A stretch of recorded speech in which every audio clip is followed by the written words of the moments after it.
Hello bachcho, let's see this question, and here this question says, what were the problems faced by the British after the enactment of permanent settlement? Question आपसे बोल रहा है कि permanent settlement को enact करने के बाद, लागू करने के बाद ब्रिटिशर्स को कौन कौन सी प्रॉब्लम फेस करनी पड़ी वो आपको यहाँ पर बताना है।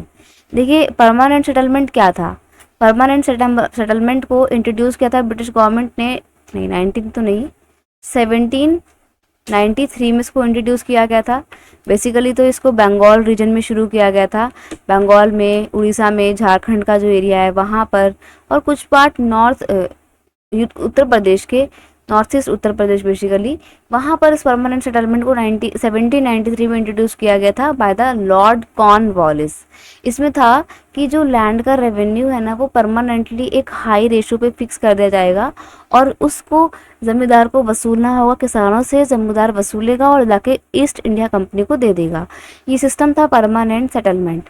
लेकिन इसके कुछ प्रॉब्लम ब्रिटिश गवर्नमेंट को फेस करने पड़े। सबसे पहली बात देखो, ब्रिटिश गवर्नमेंट ने परमानेंट सेटलमेंट के तहत रेवेन्यू जो परमानेंटली फिक्स किया था वो ये सोच के हाई फिक्स किया था कि अभी तो भले ही इनको दिक्कत होती होगी ये देने में, ये रेवेन्यू कलेक्ट करने में, लेकिन एक टाइम बाद जब ज़मींदार की इनकम स्टेबल हो जाएगी तो वो क्या करेगा, अपनी इनकम को और ज़्यादा इम्प्रूव करने के लिए लैंड में इन्वेस्टमेंट करेगा। लेकिन ज़मींदार ने ऐसा कुछ किया नहीं।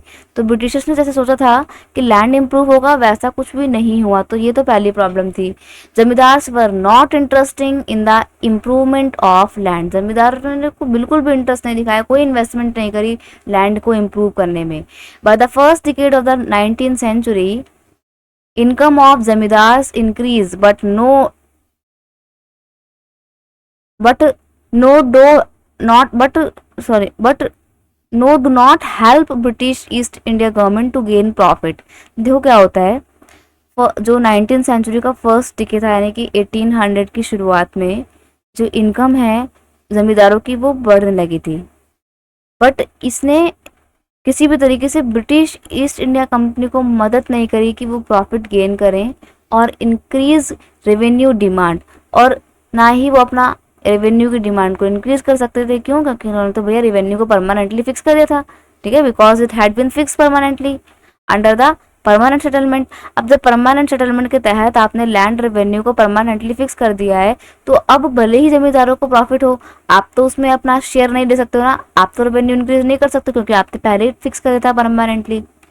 तो ये मेन प्रॉब्लम थी ब्रिटिश ईस्ट इंडिया कंपनी की, है ब्रिटिशर्स की, जो उनको परमानेंट सेटलमेंट के तहत फेस करनी पड़ी कि ज़मींदारों की इनकम तो बढ़ रही थी एक टाइम बाद, लेकिन ब्रिटिश गवर्नमेंट उसमें अपना शेयर नहीं ले सकती थी। ठीक है, I hope you understood it well. Best of luck.